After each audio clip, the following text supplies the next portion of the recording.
Do you know Costa Rica is one of the most visited countries in Central America? Costa Rica, encircled by the Pacific Ocean and the Caribbean Sea, has long-drawn ecotourists because of its diverse animals and rich biodiversity. Beautiful beaches that extend into clear waters may be found here, along with tranquil conservation areas. And as if that weren't enough, Costa Rica is also home to some of the world's best surf spots, great hiking trails, challenging volcano climbs, and many more outdoor activities. So stay with us and discover the 10 best places in Costa Rica. Do you like to travel? Are you curious about everything that the world has to offer? Well then, make sure that you subscribe to our channel and leave this video a like if you enjoyed it. And also don't forget to smack that bell icon and turn on the notifications. Thank you.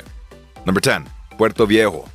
Puerto Viejo is a place with gorgeous beaches, luscious jungles, lots of wildlife, and a relaxed environment. Rent a bike and spend the day exploring remote beaches, observing sloths and monkeys in the wild, tasting raw chocolate, and finding adorable wayside eateries. You can also combine cycling with an hour of kayaking at Plaza Punta Uva.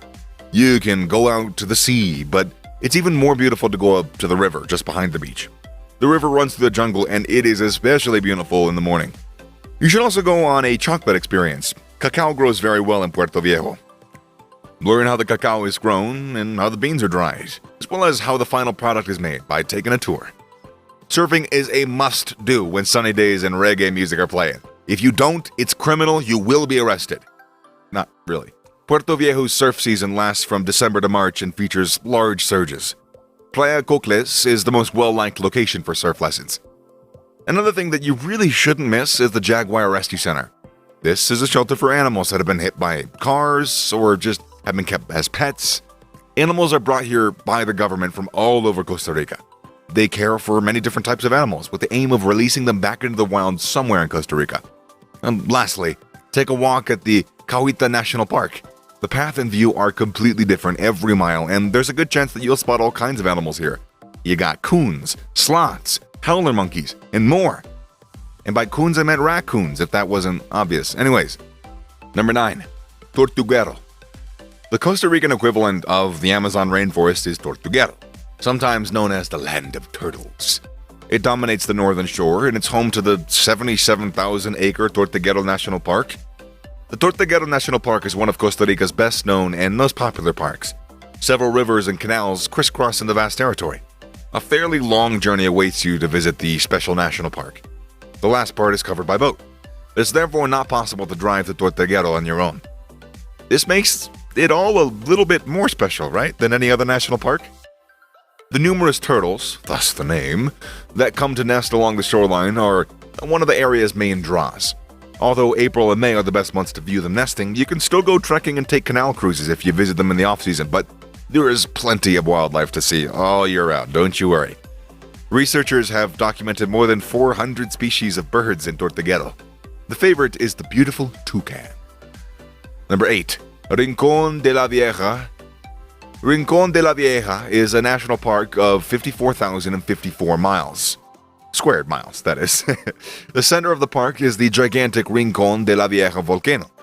This volcano is the largest and most active in the Guanacaste region. Despite the volcano still being seen as active, it's safe enough to visit. Due to the endless waterfalls and warm water pools, there's always something to see in the vicinity of this volcano. In the park, you can, with some luck, see different types of monkeys, and even possibly pumas or jaguars. 2 walks can be followed into the park, Sendero Las Pailas and Sendero Catarata La Cangreja. The Sendero Las Pailas route is 3 miles long, and it starts in the dense jungle in the Pailas Ranger Station. Here you have the chance to spot many different animal species. The route then continues past the volcanic heat sources and thermal mud baths for which the water park is known. The further you go into this route, the more volcanic activity that you can observe. In the last part of this hike, you walk along the acid ponds. These ponds come in a whole wide range of different colors, and they look beautiful. The second route is La Cangreja Waterfall Trail. However, this 6-mile-long route, outward and back, splits again halfway through. You can choose between 2 waterfalls here. We recommend viewing the Cangreja waterfall. Another way to see the national park is by horseback, or by ziplining. Number 7. La Fortuna. The small town of La Fortuna sits at the base of Arino Volcano. This imposing volcano is located in the middle of the large Arino National Park. From the adjacent village of La Fortuna, you can arrange the best excursions and take beautiful walks to the park. The 1968 eruption of Arino volcano created a new national resource for the town of La Fortuna: thermal hot springs. There are dozens of hot springs in La Fortuna, ranging from luxury to completely free. The 5-star Tabacon Thermal Resort and Spa is the most popular. It's easy to see why once you enter the grounds. I mean, it looks like you enter a natural tropical paradise. And there's a lot of fantastic things to enjoy in the vicinity, including the La Fortuna waterfall. The La Fortuna waterfall is 229 feet high and is located in the middle of the tropical jungle. After a 1,968-foot walk down a long staircase, a natural spectacle is waiting for you. Here, you can swim in the refreshing and clear green water. Whatever you're going to do in La Fortuna, do not miss Místico Ardino hanging bridges. Hike through the tops of the jungle and feast your eyes upon the tropical rainforest. And with a bit of luck, you'll encounter snakes, monkeys, or colored frogs and birds along the way. Although if they're really, really colorful, probably don't touch them. Another great way to experience the wilderness of Costa Rica is to go rafting on the Saraquipi River. You can also go on a canyoning tour. You walk through a river where you encounter several waterfalls where you'll descend or you can jump into the water. Number 6. Manuel Antonio National Park. Manuel Antonio National Park is not large, but the park is one of the highlights of Costa Rica. The park is located on the Manuel Antonio Peninsula and it consists of various hiking trails, which lead you through a beautiful rainforest. In addition, you'll find some of the most beautiful beaches in the country here. Manuel Antonio National Park consists largely of green rainforest. Here, you can not only admire beautiful trees, plants, flowers, but with a bit of luck, I keep mentioning, y'all better be lucky, you'll also get to encounter several exotic animals. Do you like to dive or maybe snorkel? Well, then we recommend doing this in Manuel Antonio National Park. The underwater world of the national park is beautiful. Here, you'll not only encounter colorful fish and turtles, but also various beautiful coral reefs. If you're at the right time of year, from November to February and July to August, you'll have a chance to see humpback and pilot whales. And if conditions permit, you can also stop for a swim at a spot near some dolphins. Number 5. Monteverde. Monteverde is a unique place, and if you ask us, it shouldn't be missed if you go on a trip to Costa Rica. Only 1% of all forests in the world are cloud forests. Now, cloud forests occur in tropical or subtropical areas and are often at an altitude of 1 mile or higher. The cloud forest of Monteverde has high biodiversity. You will find more than 3,000 different plant species, 100 different species of mammals, 400 species of birds, 120 species of reptiles and amphibians, 490 butterflies, and thousands, literal thousands of insects. You can spend the night here in a treehouse. Monteverde Cloud Forest Reserve is one of the most visited cloud forests in the world, which is why we advise that you don't visit this park. 11 kilometers away, you would find Santa Elena Cloud Forest Reserve. This cloud forest is just as beautiful and it is a lot quieter. While in Monteverde Cloud Forests, sometimes you get a kind of traffic problems somehow. In Santa Elena Cloud Forest Reserve, you'll probably only meet a few people during the walk. Santa Elena Cloud Forest Reserve is a beautiful park. You can explore the park on your own. However, you will see many more animals when you go out with a guide. This increases the chance of spotting the very rare quetzal bird. But, hold on, do you fancy an adrenaline rush? Is that what's going on here? Well, then ziplining in Monteverde is for you. Via the zipline, you fly from one mountain to another, over the jungle, through the jungle.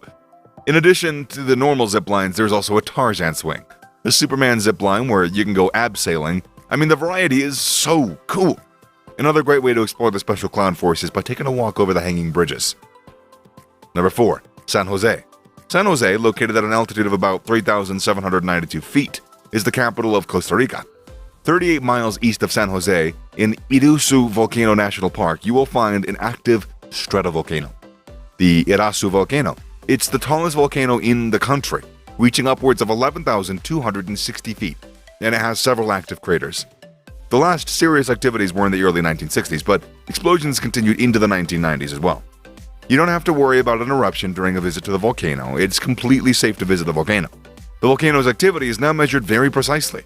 The volcano is surrounded by a vast, flat, and barren lunar landscape.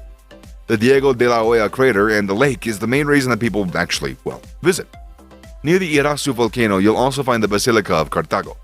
This is, as far as we're concerned, the most And I say the most. I mean, I say a lot of things on this channel, but I mean the most beautiful church in Costa Rica. It's worth a visit, at least. But you can't get enough of volcanoes, can you? Well, then 34 miles northwest of San Jose is the Poás volcano. The Poás volcano is active and 8,848 feet high. It's erupted 40 times since 1828. And the biggest draw is the volcano's aquamarine boiling lagoon. Volcano Poás has one of the largest active craters in the world. The crater lake measures over a mile in diameter and over 900 feet deep.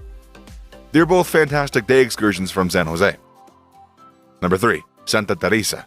Santa Teresa, a hippie backpacker hamlet, is located at the base of the Nicoya coast. This so-called town is just a beach with a road lined with restaurants, yoga studios, surf shops, and hostels. Because Santa Teresa is relatively difficult to reach, the beach isn't really overrun with mass tourism. The town is generally quite laid back and quiet because everyone rises early to catch the surf, and there aren't that many wild parties in this area. Santa Teresa is a great place to unwind, to socialize, and to just lay on the beach. Many visitors stay in Santa Teresa for weeks or even months because of the town's cool atmosphere. Number 2. Jaco. Jaco, less than 2 hours from San Jose, is a very well-liked vacation spot because it provides the best of Costa Rica, including stunning beaches, wildlife, outdoor activities, and hot nightlife. And I mean hot nightlife. Physically, it's quite warm and toasty. Anyways, the vibrant beach community of Playa Jaco is well known for its carefree party vibe and great surfing waves. Despite a large number of visitors, Playa Jaco is still a tranquil, clean beach where people can swim and surf and sport fish. And those who want to learn to surf can also find local surfing schools and classes. Playa Jaco offers wonderful eco trips where guests might enjoy horseback riding, canopy tours, ATV expeditions, safaris, whitewater rafting, and watching animals like monkeys and scarlet macaws because it's close to a tropical jungle nature reserve and national parks. Due to its high visitor friendliness, Playa Jaco has a great selection of restaurants serving traditional Costa Rican food and cuisines worldwide. Additionally, Playa Jaco has some of the most incredible nightlife in Costa Rica, with various options, including bars, casinos, discos, nightclubs, and dive bars. Number 1. Cahuita. About an hour's drive from north of Puerto Viejo is the tiny hamlet of Cahuita. Cahuita is, for sure, it's a nice place to stop on your Costa Rica trip. Spot wildlife in Cahuita National Park and unwind on the beautiful Palm Beach. Cahuita National Park is the smallest national park in Costa Rica, and despite its relatively small area, a walk through the park is certainly not boring. The flora and fauna are very diverse, and in addition, the shaded footpath is very pleasant to walk. In the Park Cahuita, you have a good chance of seeing the following wild animals: more than 500 species of fish, howler monkeys, capuchin monkeys, which can actually be spotted up close here, tropical birds, snakes, sloths, and iguanas. Cahuita is known as one of the better snorkeling spots in Costa Rica. There's plenty of snorkeling excursions offered in this village. The village of Cahuita is a little more than a main street, where souvenir shops, supermarkets, and restaurants alternate. In the evenings, it is very, very busy and just atmospheric. As you relax with some dessert crepes, or I meant to say dessert crepes, or no, they're just crepes that come from the desert. A little bit of sand on top, actually. We're just gonna roll with that. That way we don't have to do any editing. As you relax with some desert crepes and some grilled chicken, you might notice the area's Afro-Caribbean influences in the food and the local culture here. So, that about does it. Have you been to any of these places? Please share it with us in the comment section below if you have, and give us a thumbs up if you like the video. Also, don't forget to subscribe and hit that bell icon. Got a lot of content coming your way, so stay tuned. Thanks for watching. And yeah, we'll see you in the next one. Later.